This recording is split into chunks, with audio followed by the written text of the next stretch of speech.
All right, what is this is the unusual light pattern. What is the usual light pattern? What would we have expected to have seen for the hydrogen atom? Continuous. This is discontinuous because all these black areas are what we call forbidden energies.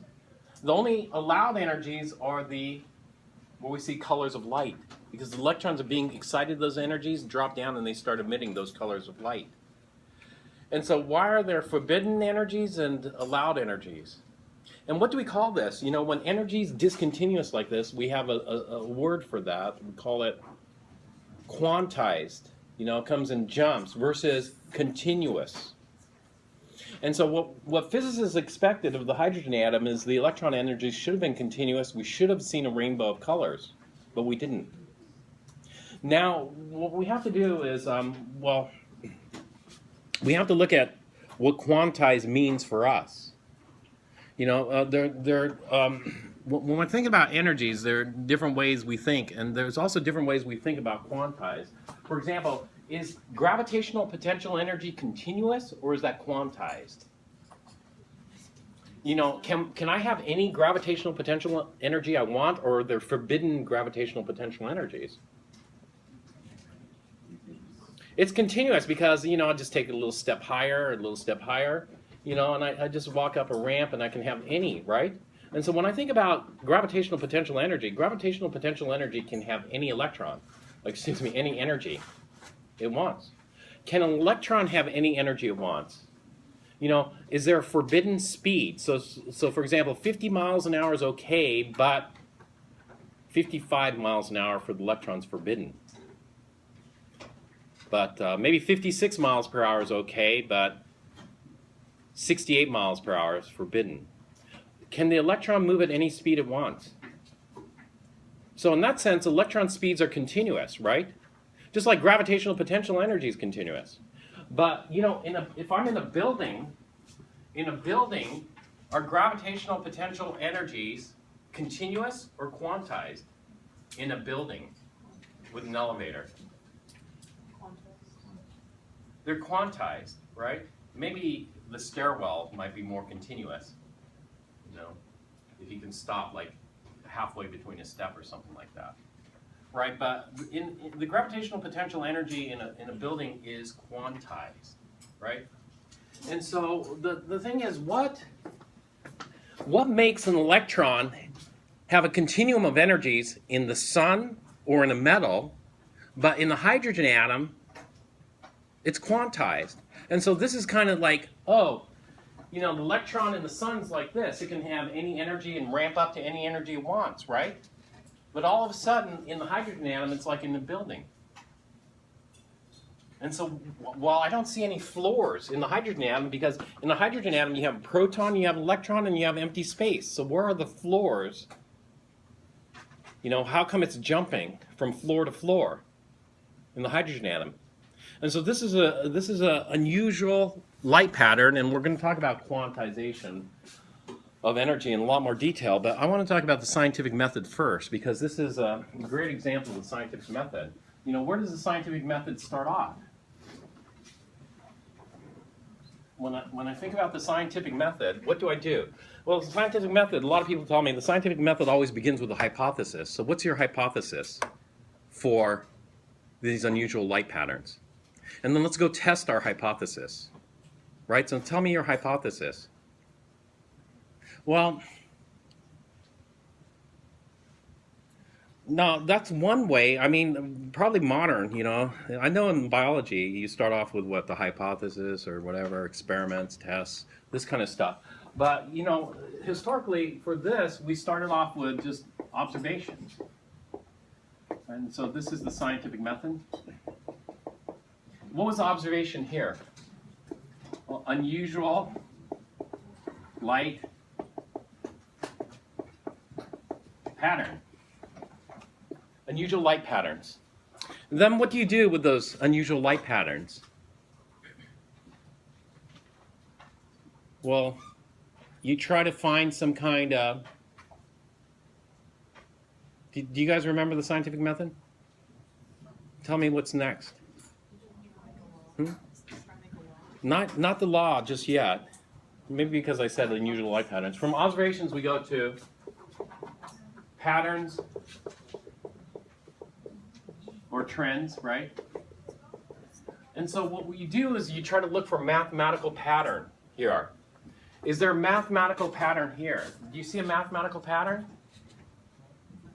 Maybe not at first, but do you know this pattern was fit to an empirical equation? And so the empirical equation turned out to be something like this. Like, you know, the energy of this was equal to some kind of constant times 1 over n, you know, final squared minus 1 over n initial squared, where n is an integer from 1 to infinity. This is an empirical equation that fit this pattern here. And it fit it so well, I mean, we could call it the law, you know. This is the Rydberg equation. The Rydberg equation. But just because we have some kind of mathematical equation that fits this, you know, what's the theoretical basis of this, right? And so that's what comes next, is what was a hypothesis for this? This is the Rydberg equation here.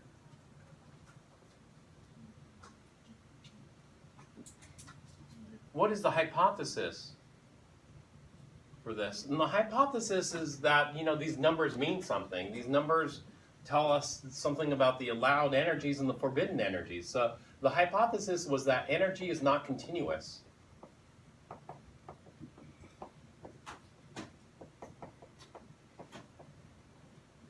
It is quantized. And so N1, this is the first allowed energy.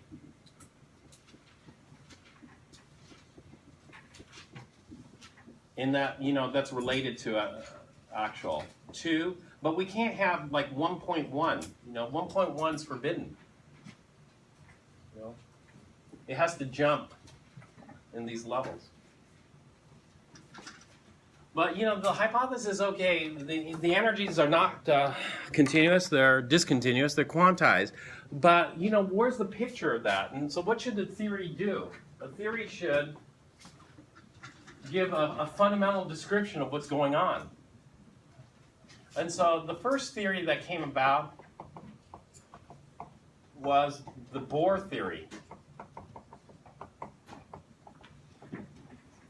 The Bohr theory did orbits, and there are allowed orbits and forbidden orbits.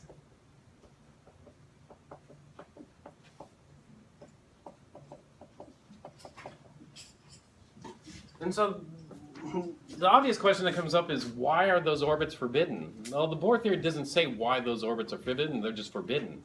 And if you agree with that, then it works out. You know, everything works out, because there are two things that were unusual as far as the light patterns go. One was the line spectra.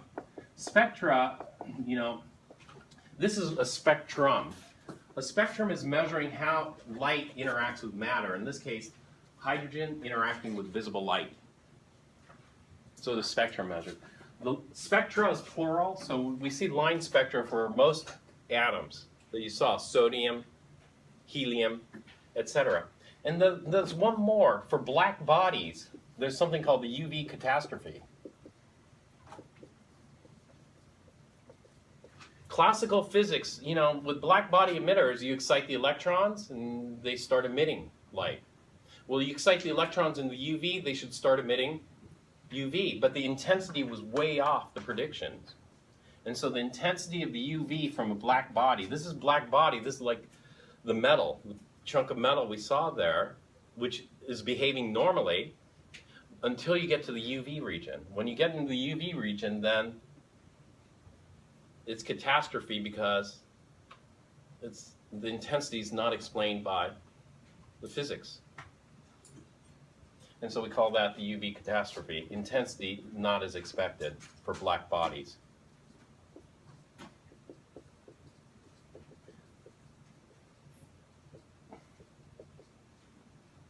for things behaving as black bodies.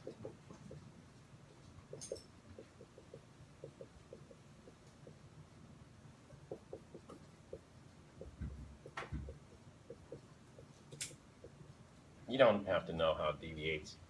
Just, well, these unusual light patterns were explained with this quantization of energy. You know, the energy's discontinuous, it's quantized. When you consider quantized energy levels, then that explains the UV catastrophe, because when you plug it into an equation like this, then we see how the decrease in intensity results. And also it explains the line spectra, because the line spectra are you know, jumping from floor to floor, although the jumps aren't even, as you can see up there. And so this is the first one, Bohr theory, orbits. But this turns out to fail. Bohr theory was ultimately abandoned.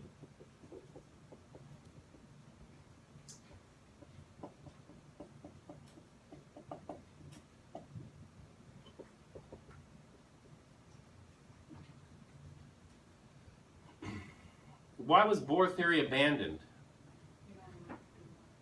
I'm sorry? It worked for only hydrogen. Actually, it worked for a little bit more than that. It worked for one electron species only. And the one electron species would be things like the hydrogen atom, the helium plus ion, the lithium 2 plus ion, etc. And so Bohr theory is applicable to these, but anything with more than one electron, it failed, and therefore was abandoned, because ultimately a theory should be able to predict the spectra for something as simple as helium. And then the Bohr theory was replaced with quantum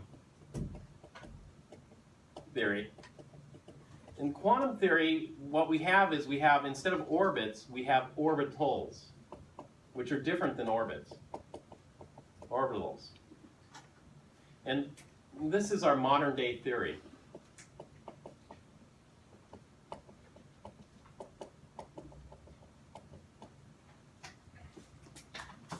And that has been used to make all kinds of predictions.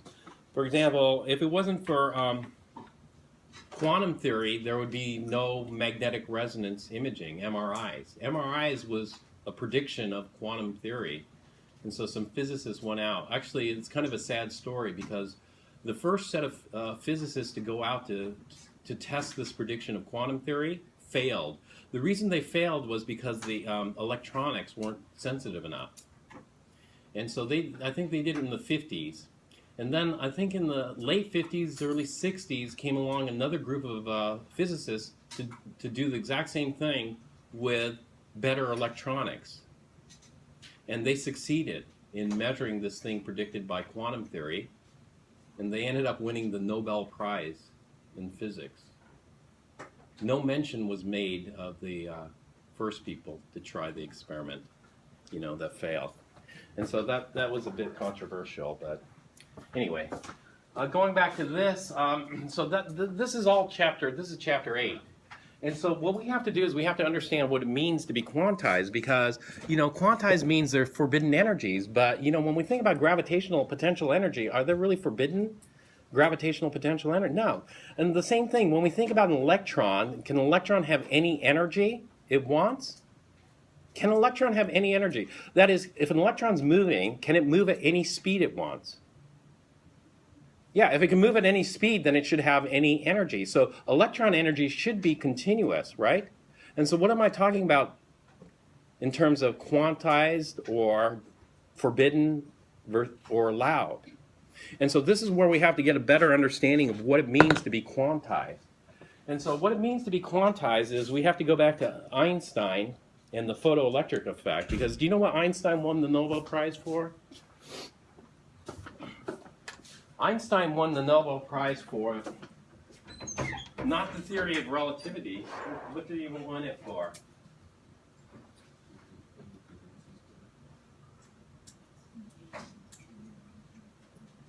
Let me show you. This is the UV catastrophe. You know, UV starts around 390, right? And down. And so here, classical physics predicted this. What was observed is this, which is a total catastrophe compared to theory. Right?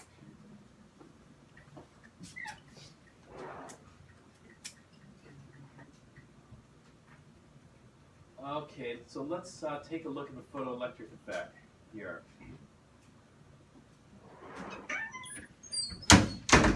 In the photoelectric effect is we have a metal here, and what we do is we shine light on the metal to eject electrons. You know, if you have enough energy in that light, you know, that light can knock electrons off. This is called ionizing radiation, right? Well, metals, are metals hard to ionize? No, metals are easy to ionize. Normally, ionizing radiation is typically what? Ionizing radiation is typically X-rays or gamma rays because they pack a punch. They can knock electrons off. But with metals, like potassium or sodium, potassium and sodium, the electrons are so loosely held, they can be ionized using visible light. And so visible light is considered ionizing radiation for things like potassium. I think like green light is enough to ionize potassium. And so the photoelectric effect is using light to ionize electrons off a metal. That's it. And so let's take a look at this, because this is going to talk about the way we think about quantization of energy. And the two energies we always think of. Remember I talked about the energies? Let me tell you what the two energies we think of. The two energies we think of, one, we think of the photon energy. You know, this is where we say, you know, red light is less than orange, less than yellow, etc. And then we think in terms of the intensity or the amplitude.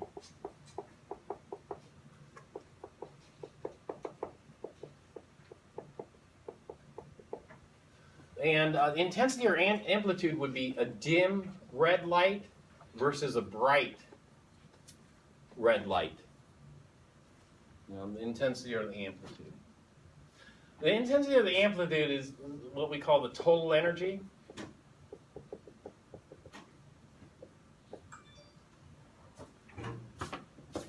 Of that. And so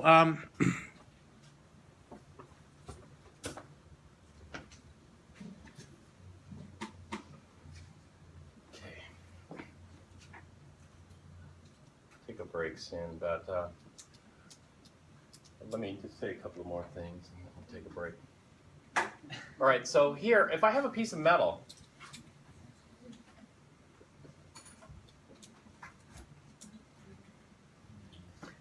okay, I shine red light of low amplitude here. Red light's is lowest energy, right? Low amplitude, let's say this is like a half a watt. You know what a watt is? Have you ever heard of a watt? A watt is how much energy per second. And so 1 watt is a joule of energy per second. And so if I have a half a watt, I have a half a joule of light per second. And so if I shine red light on this, you know, at half a watt, nothing happens. But in classical physics, you know, one way is just, let's shine a red laser. A red laser is going to have the same wavelength, let's say, except it's going to have a lot more energy. Let's say, you know, 1,000 watts. And so maybe a half watt red doesn't do it, but 1,000 watts should surely knock an electron off, right? You know, big tidal wave of red light. But you know what? It doesn't. Well, that's easy to solve because I just keep turning up the power. Okay, let's turn up the power. I'm going to turn up the power to, let's go to a megawatt. And so maybe a megawatt's going to melt it, the metal, but we go up to megawatt, you know what happens? What's going to happen?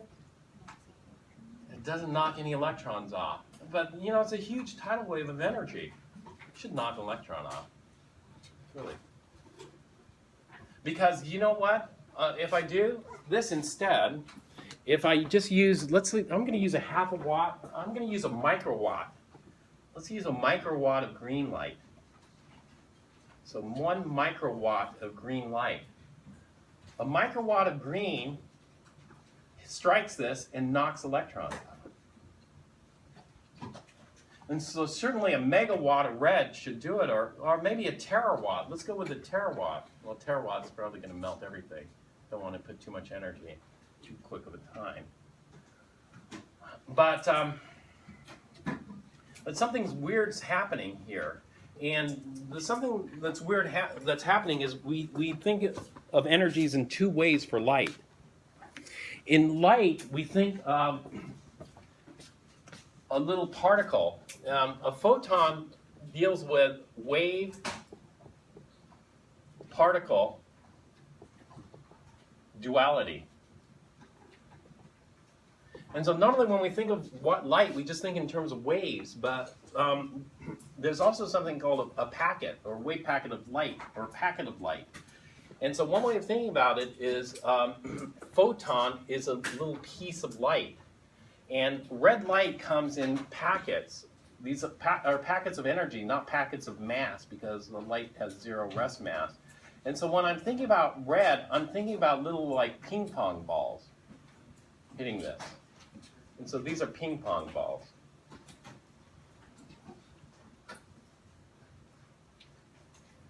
Ping pong balls don't have much punch. But anyway, if I increase the amplitude, then I have lots of ping pong balls striking the surface. But the problem is whether I have a lot or a few, what's going to happen? Nothing's going to happen, because ping pong balls don't have enough punch to knock an electron off. And so if I have a huge tidal wave of ping pong balls, will that knock electrons off? No, because the ping pong balls, none of them have enough energy to knock. Whereas green light would be more like lead. You know, lead balls striking the surface. Lead ball strikes the surface and knocks an electron off, versus ping pong balls. And so we could have a huge tidal wave. And so what we have are 2 energies here. The intensity or the amplitude is equal to the sum of the energies of the photon. And so we'll just say the sum of the photon energies. And so that doesn't take into account the individual photon energy. And so whenever we're thinking about light, we got to think about it in 2 ways. We got to think about the individual photon energy of light. You know, how much punch does each packet of light carry, versus the total energy. The total energy is summing up all the photons. And so, yeah, there are a lot of ping pong balls, so the total energy is kind of high, really high, but it still can't do any damage. So this is the photoelectric effect. And so X-rays would come in packets. So what we have is we have a continuum that is this.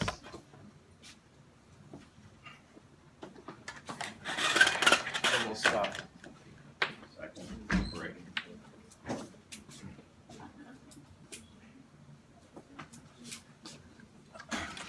Are all the colors of the rainbow allowed?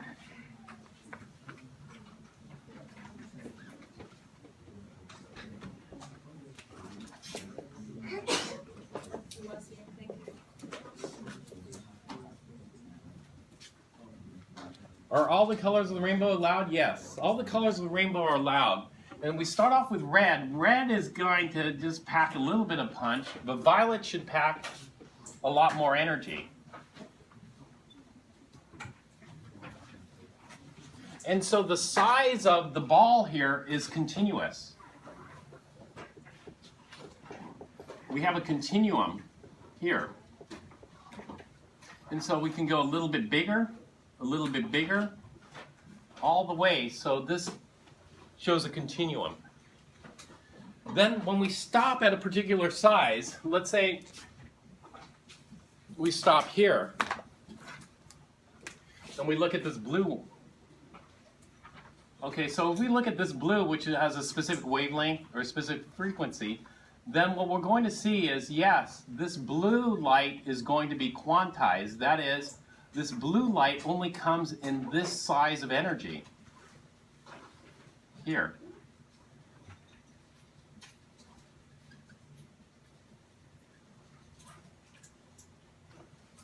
And so we see a continuum here, and then it's quantized here.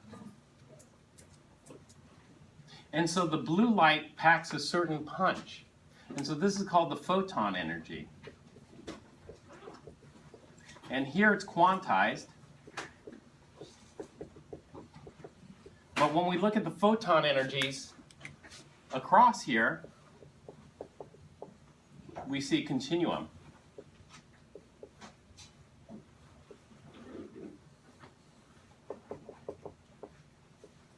Oops, that's right, the time of the clock is wrong. We're almost done, huh? I thought we had one more hour. No. All right, so this will stop here then. So this is very important. This is not in the book.